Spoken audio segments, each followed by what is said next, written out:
আসসালামু আলাইকুম সবাইকে। আমার আজকের ভিডিওতে আপনাকে স্বাগতম। আজকে খুবই সুন্দর একটা দিন। আজকে আমি আমার অফিস থেকে মিথ্যা বলে সিক কল দিয়ে ছুটি নিছি, কারণ তারা গত 7 দিন ধরে 3 জনের কাজ আমাকে দিয়ে একা করাচ্ছিল। আমি এক্স্যাক্টলি আমার অফিসের সামনে দিয়ে এখন যাচ্ছি, so I should run.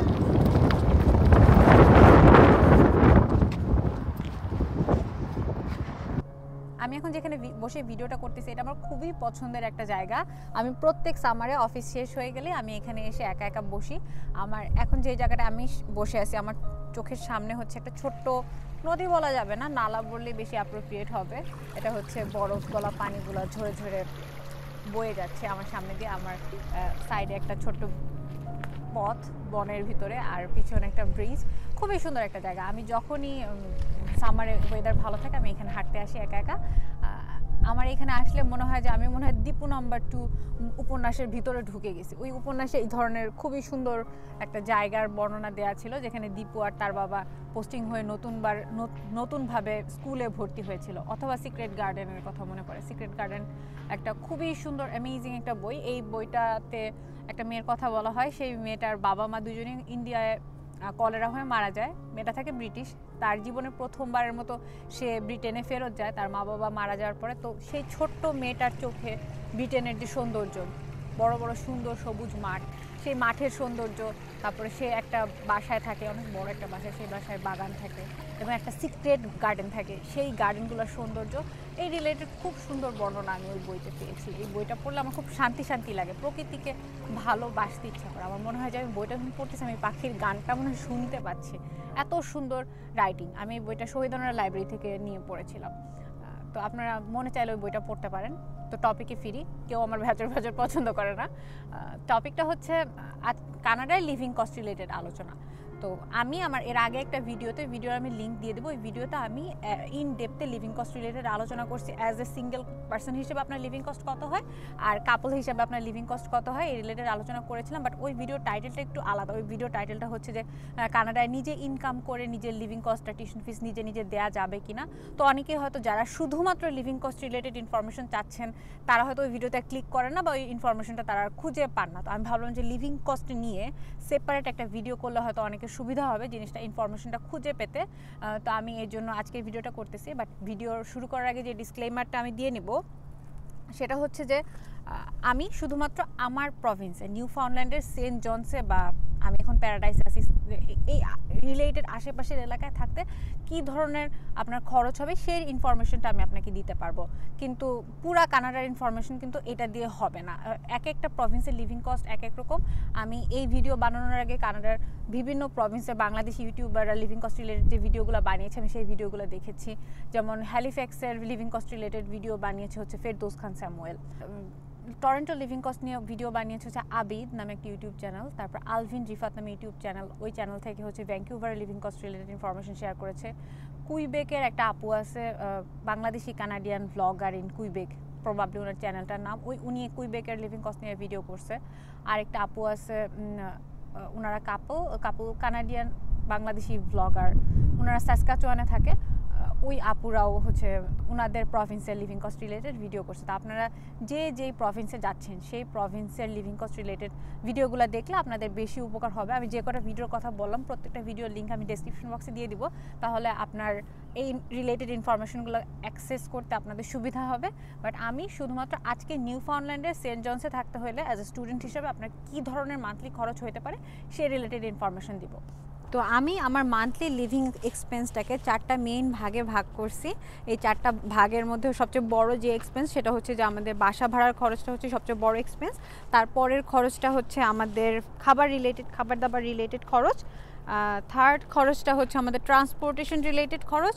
R last যেই ক্রাইটেরিয়াটা আসবে সেটা হচ্ছে যে আপনার বিলস বা ইউটিলিটিস। এটা বলতে আমি মেন করি হচ্ছে যে টেলিকমিউনিকেশন বিলস, সেটা হচ্ছে আপনার ইন্টারনেট বিল আর আপনার মোবাইল ফোন বিল। তো এই 4টা জিনিস নিয়ে আমি একটু ইনডেপথে আলোচনা করবো আজকের ভিডিওতে। তো আমাদের খরচের ক্ষেত্রে সবচেয়ে প্রথমেই যেটা আসবে সেটা হচ্ছে যে আমাদের বাসা ভাড়ার খরচ। সেন্ট জনসে আগে বাসা ভাড়া খুবই কম ছিল আমি যখন আসছিলাম, কিন্তু এখন বাসা ভাড়াটা বেশ খানিকটা বেড়ে গিয়েছে, যেহেতু প্রচুর ইন্টারন্যাশনাল স্টুডেন্ট এখন সেন্ট জনসে আসে এবং বাসা ভাড়ার বেশ ক্রাইসিস।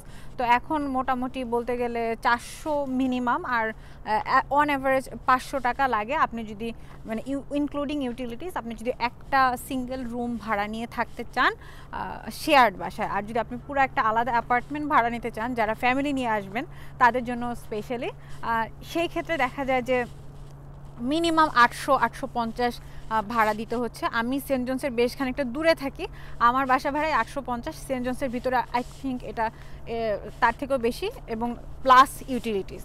তো এটা হচ্ছে বাসা ভাড়া। তো সিঙ্গেল স্টুডেন্টের জন্য ইটস লাইক 500, আর যারা কাপল বাসা একা অ্যাপার্টমেন্ট নিয়ে থাকতে চান তাদের জন্য মোটামুটি 800 থেকে 900। তো বাসা ভাড়ার পরে যে বড় খরচটা আমাদের আসে সেটা হচ্ছে যে আমাদের খাবার দাবার রিলেটেড খরচ। অন্যান্য মানুষের থেকে আমার বাসায় খাবার দাবার রিলেটেড খরচটা একটু বেশি, কারণ আমার জামাই হচ্ছে গ্রোসারি শপিং করা তার হবি। আর তাছাড়াও আরেকটা কারণ আছে, সেটা হচ্ছে যে সেন্ট জনস যেহেতু একটা দ্বীপ, তো এখানে যে কোনো ধরনের খাবারই জাহাজে করে ট্রান্সপোর্ট করে নিয়ে আসতে হয়। সেই কারণে টরন্টো, ভ্যাঙ্কুভার বা অন্যান্য মেইনল্যান্ডে যে ধরনের প্রভিন্সগুলো আছে সেই ধরনের প্রভিন্সের থেকে সেন্ট জনসে খাবার ট্রান্সপোর্টেশন কস্টটা একটু বেশি, সেই কারণে খাবারের দামটাও একটু বেশি। শুধুমাত্র খাবার না, এই সেম কারণে সেন্ট জনসে যে গ্যাসোলিন প্রাইস সেটাও অন্যান্য প্রভিন্সের থেকে বেশ খানিকটা হাই। তো খাবার দাবার রিলেটেড অন্যান্য প্রভিন্সে যেখানে আপনার 120-150-এ আপনার সারা মাসের গ্রোসারি শপিংটাও হয়ে যাচ্ছে, সেন্ট জনসে ইন দ্যাট কেস 150 থেকে $200 মতো খরচ হয়। তো খাবারের পরে যে খরচের মূল খাত সেটা হচ্ছে ট্রান্সপোর্টেশন। এই ক্ষেত্রে আমি প্রথমে ডিসক্লেমার দিয়ে নিচ্ছি, সেন্ট জনসের public transportation is like one of the worst in Canada. Alberta বা ভ্যাঙ্কুভার বা টরন্টোতে যেভাবে খুব ফ্রিকুয়েন্টলি খুব ভালো পাবলিক ট্রান্সপোর্ট পাওয়া যায়, মোটামুটি আপনার গাড়ির দরকারই হয় না, সে তুলনায় সেন্ট জনসের বাসের ফ্রিকোয়েন্সি অনেক কম, এবং যেহেতু ওয়েদার খুব বাজে থাকে মোস্ট অফ দ্য টাইমই, তো বাসের জন্য ওয়েট করাটা বেশ কষ্টকর। তারপরও আমি বলবো যখন আপনি নতুন স্টুডেন্ট হিসেবে আসবেন এবং খরচ বাঁচানোটা হচ্ছে আপনার মূল উদ্দেশ্য, তখন আমি গাড়ি কেনাটাকে বোকামি বলবো। আমি অনেক কষ্ট করে 1.5 বছর কিন্তু বাসেই চলাফেরা করছি বা হেঁটে চলাফেরা করছি। তো আপনার প্রথমেই টার্গেট থাকবে যে আপনি পাবলিক ট্রান্সপোর্টেশন ইউজ করবেন। পাবলিক ট্রান্সপোর্টেশনের জন্য আপনি বাস পাস পাওয়া যায়, বাস pass is like $75 per month. স্টুডেন্টের জন্য একটা বাস পাস পাওয়া যায় 4 মাসের জন্য 256 বা সামথিং এরকম একটা, বাট আমি কখনোই ওটা ইউজ করি না, এবং আমিও 4 মাসের জন্য একটা বাস পাস নেওয়াটা আমি আসলে খুব বেশি সাপোর্ট করি না। Monthly bus pass is good enough. আর এরপরে লাস্টলি যে খরচটা আসবে সেটা হচ্ছে যে ইন্টারনেটের বিল, টেলিকমিউনিকেশন বিল, সেটা ইন্টারনেট এবং আপনার মোবাইল ফোন। এই ক্ষেত্রে টেলিকমিউনিকেশন চার্জের ক্ষেত্রে Canada is the most expensive country in the whole world. আপনি চাইলে গুগল করে দেখে নিতে পারেন। এখানে শুধুমাত্র আপনার একটা সিম চালু রাখতে হলেও $15 মতো খরচ করতে হয়। আমি যেই সিমটা ইউজ করতাম, আমি আমার হাজব্যান্ড আমরা মান্থলি হচ্ছে $40 ইচ দিতাম, প্লাস মনে হয় ট্যাক্স সহ মানে $47-48 মতো আসতো পার পার্সনের। আর হচ্ছে আপনি যদি একটা ফোন নিতে চান, মানে এসে যদি আপনি চিন্তা করেন যে আমি আইফোন নিব বা আমি একটা স্যামসাংয়ের লেটেস্ট একটা ফোন নিব, তাহলে সেই ক্ষেত্রে আপনার মান্থলি মোবাইল ফোনের শুধুমাত্র আপনার মোবাইল ফোন প্লাস সিম এই দুটার চার্জই 150-160-180 এই ধরনের বিল আসতে পারে। তো আমি বলবো প্রথমেই এসেই বড়লোকি দেখায় মোবাইল ফোন নিয়ে ভুংভাং করার দরকার নাই।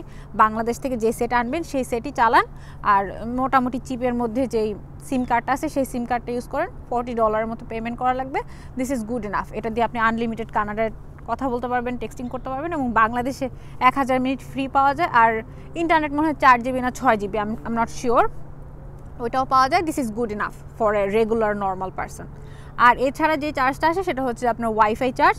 তো ওয়াইফাই যদি আপনি শেয়ার্ড বাসা থাকেন তাহলে এই ওয়াইফাই চার্জটা বেশ কমে আসে। মান্থলি আমি আগে পে করতাম হচ্ছে $86 মতো, এখন আমি আমার সার্ভিস প্রোভাইডার চেঞ্জ করছি, তো এখন আমি মোটামুটি $57-58 মতো পে করি।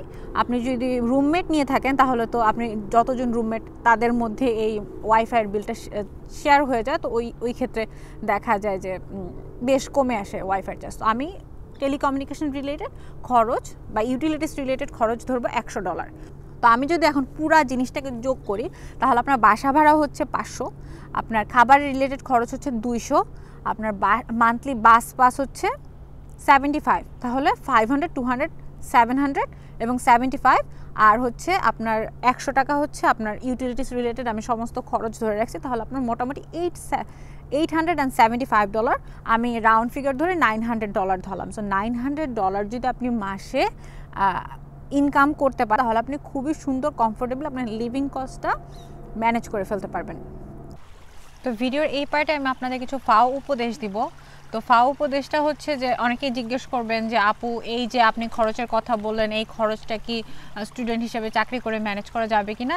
It is very much possible. আমি আগের ভিডিওতেও বলছি যে আপনি স্টুডেন্ট হিসেবে মিনিমাম ওয়েজেও যদি চাকরি করেন তাও খুব কমফোর্টেবলি আপনি আপনার লিভিং কস্টটা আর্ন করতে পারবেন, কিন্তু একা একা টিউশন ফিসটা আর্ন করা it's really hard, almost impossible. তো এটা হচ্ছে মোটামুটি আজকের ভিডিও। আর ফাও উপদেশটা হচ্ছে সেটা হচ্ছে যে অনেকে আমাকে জিজ্ঞেস করেন যে আপু নিউফাউন্ডল্যান্ডে কাজ পাওয়াটা খুব কঠিন কিনা, বা নিউফাউন্ডল্যান্ড আসলে কি আমি চাকরি পাবো কিনা। আমি আপনাদের আগেও বলছি, আজকেও আবার বলতেছি যে নিউফাউন্ডল্যান্ডে এক্সট্রিম লেবার শর্টেজ আছে। এখনও যদি আমি এখান থেকে এই ব্রিজ পার হয়ে হেঁটে চলে যাই, সামনে ম্যাকডোনাল্ডস পড়বে, তো ম্যাকডোনাল্ডসের সামনে বড় একটা বিলবোর্ডে তারা লিখে রাখছে হায়ারিং। তার মানে হচ্ছে যে আপনি এসে কাজের অবারিত সুযোগ আছে, কিন্তু আপনার যে জিনিসটা থাকতে হবে সেটা হচ্ছে আপনার পরিশ্রম করার মানসিকতা থাকতে হবে। কোনো কাজকে ছোট ভাবার মানসিকতা থাকলে আপনি আসলে জীবনে সফল হতে পারবেন না। আমি এরকম অনেক মানুষকে দেখছি যে এখানে এসে নাক সিটকাচ্ছে যে বাংলাদেশে সবার বাসায় কাজের বুয়া থাকে, এখানে কি এভাবে কাজ করা যায় নাকি, এরকম নোংরা ছোট কাজ করা যায় নাকি, এরকম যদি আপনি করেন তাহলে আপনি জীবনে কখনোই বড় হতে পারবেন না। এটা একদিকে যেমন সত্যি যে আপনি কোনো কাজকে ছোট কাজ হিসেবে দেখবেন না, এসে যেই কাজে আপনার আল্লাহ রিজিকে রাখছে সেই কাজে আপনি করা স্টার্ট করবেন। অন্যদিকে আপনি যেন কোনো একটা ছোট কাজে নিজেকে স্টাক করে না ফেলেন, আপনার স্বপ্নটা যেন সবসময় বড় হয়। আমরা দেশে বাইরে আসি, দেশে আমাদের সবারই একটা সুনিশ্চিত জীবন থাকে, সেই জীবন ছেড়ে আমাদের মা বাবা ছেড়ে আমরা যদি দেশে বাইরে আসি, এটা কিন্তু একটা অনেক বড় কষ্ট, এত বড় স্যাক্রিফাইস যে আপনারা করতেছেন।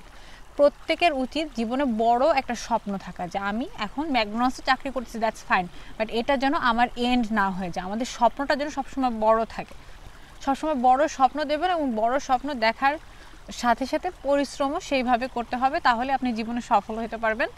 এটা আসলে ফাঁকা বলি না, আমি বলি এই যে অনেকেই আমাকে বলেন যে আপু আমি কানাডায় আসতে চাই, কারণ কানাডায় আসার আমার মূল উদ্দেশ্য হচ্ছে পিআর পাওয়া। আপনি আসলে এইভাবে জিনিসটা না দেখে আপনার জীবনের মূল উদ্দেশ্য হওয়া উচিত সফল হওয়া। সেটা আপনি কানাডায় আসেন আর পৃথিবীতে যে দেশেই যান না কেন, আপনি যদি স্টুডেন্ট ভিসায় আসেন আপনার মূল কাজ হচ্ছে পড়াশোনা করা, টপ নচ একটা পড়াশোনা করেন, আপনি খুবই সহজেই চাকরি পাবেন। বা আপনি যদি ওয়ার্ক পারমিটে আসেন, আপনি সর্বোচ্চটা দিয়ে চেষ্টা করেন যে একটা ভালো প্রফেশনাল চাকরি পাওয়ার জন্য। আপনি যদি ভালো চাকরি পান, আপনার যদি রেজাল্ট ভালো থাকে, পিআর আপনাকে এমনি দিবে, আপনার চেষ্টা করে পিআর পাওয়া লাগবে না। তো আপনার চেষ্টাটা যেন রাইট জায়গায় হয়, ভুল জায়গায় আমরা অনেক সময় অনেক বেশি এফোর্ট দিই। আমরা ওই যে আইএলসে একটু ইংলিশ শিখতে কষ্ট হবে দেখে আমরা অনেকে ভুয়া ওয়েতে আসার চেষ্টা করি, অথবা ওই যে ইএসএল কোর্সে আসার চেষ্টা করি, সেটা কিন্তু অনেক বেশি কষ্ট এবং অনেক বেশি এক্সপেন্সিভ। তো আমরা অনেক সময় ফোকাস দিই, কষ্ট করি, কিন্তু আমরা ভুল ভাল জায়গায় যেন কষ্ট না করি। আর আরেকটা জিনিস যেটা বলবো সেটা হচ্ছে যে কানাডা বা ইউরোপের অন্যান্য অনেক দেশে সোশ্যাল বেনিফিট অনেক হাই। তো অনেকেই ভাবে যে পিআর একবার যদি কোনোভাবে পেয়ে যায় তাহলে তো কানাডা সরকারের ভাতা নিয়ে জীবন পার করে দিতে পারবো। এইভাবে যদি আপনি চিন্তা করেন তাহলে আপনি কিন্তু অন্যের উপর ডিপেন্ডেন্ট হয়ে যাচ্ছেন। এই গভর্নমেন্টের $200, $400, $500 বা $1000 ভাতার উপরে যে বাইরেও যে একটা সুন্দর জীবন আছে, সেই জীবনটা কিন্তু আপনি কখনো চিন্তাও করতে পারতেছেন না। অনেকে সিআরবি বেনিফিট দিছে কোভিডের সময়, সেই বেনিফিট নিয়ে ঘরে বসে গেছে, কোনো কাজই করে নাই। আমি একটা সময় এমন হয়েছে যে বাইরে কাজ করে আমি যে টাকাটা আর্ন করতাম, অনেক ঘরে বসে সিআরবি বেনিফিটে তার থেকে বেশি টাকা আর্ন করতাম। বাট ওই সময় আমি যেভাবে চিন্তা করছি জিনিসটা, সেটা হচ্ছে যে আমি যদি এখন 2 বছর ঘরে বসে কানাডা সরকারকে মিথ্যা কথা বলে, কোভিডের কথা বলে ফাওতে টাকা নেওয়ার চিন্তা করি, তাহলে 2 বছরে যে আমি এক্সপিরিয়েন্সটা গ্যাদার করতাম, সেই এক্সপিরিয়েন্সটা আমি এখন আর গ্যাদার করতে পারবো না। এবং এই 2 বছরে যে আমার নেটওয়ার্কিংটা হয়তো, সেই নেটওয়ার্কিং হওয়ার আর সুযোগটা আমার থাকতেছে না। তো এইভাবে আস্তে আস্তে আমি ঘরে বসে থাকতে থাকতে অন্যের উপর ডিপেন্ডেন্ট হয়ে যাবো, এবং আমার ম্যাসিভলি প্রোডাক্টিভিটি লস হবে। এক্স্যাক্টলি সেই জিনিসটাই হয়েছে। যারা এই 2 বছর পরে এসে চাকরি করার চেষ্টা করছে, তাদের চাকরি খুঁজে পেতে যেমন কষ্ট হচ্ছে, তেমন সেই সাথে আবার চাকরি তারা কন্টিনিউ করতেও অনেক বেশি তাদের বেগ পোহাতে হচ্ছে। তো এই জন্য আমি সবাইকে বলবো যে দেশের বাইরে যখন আসবেন তখন আপনার মাইন্ডসেট থাকবে যে আমি যে মা বাবাকে ছেড়ে আসতেছি, এত কষ্ট করছি দেশের বাইরে, আমাকে সফল হইতেই হবে, এবং সেই সফল হওয়ার জন্য আমার অনেস্টলি পরিশ্রম করতে হবে। ভুয়া ওয়েতে অনেক কষ্ট করে আসার চেষ্টা করেন, ওটা ডিসঅনেস্ট পরিশ্রম। অনেস্টলি পরিশ্রম করবেন, নিজে কখনো ঠকাবেন না, কারণ আপনাকে যদি আপনি ঠকান তাহলে আপনাকে কে আর টেক কেয়ার করবে বলেন। তো জেনুইন ওয়েতে আসেন, কানাডায় পড়াশোনা করেন, ভালো একটা চাকরি করেন। আমি ফিউচারে চাকরি রিলেটেড ভিডিও বানানোর চেষ্টা করব, সেই ভিডিওগুলো দেখেন। কানাডায় চাকরি পাওয়া মোটেও কঠিন না, ভালো মেধাবী পরিশ্রমী, শুধুমাত্র আপনার কমিউনিকেশন স্কিল আর আপনার যদি পরিশ্রম করার মানসিকতা থাকে, খুব ভালো চাকরি পাওয়া কানাডায় সম্ভব। তো এই হচ্ছে আজকের ভিডিওটা খুব বেশি ভালো হলো না হয়তো, কারণ হচ্ছে আমি বারবার ডিস্ট্রাক্টেড হয়ে যাচ্ছিলাম বাইরে থাকলে। তারপরও কষ্ট করে ভিডিওটা দেখার জন্য সবাইকে থ্যাংক ইউ। আমার জন্য দোয়া করবেন, সবাই ভালো থাকবেন।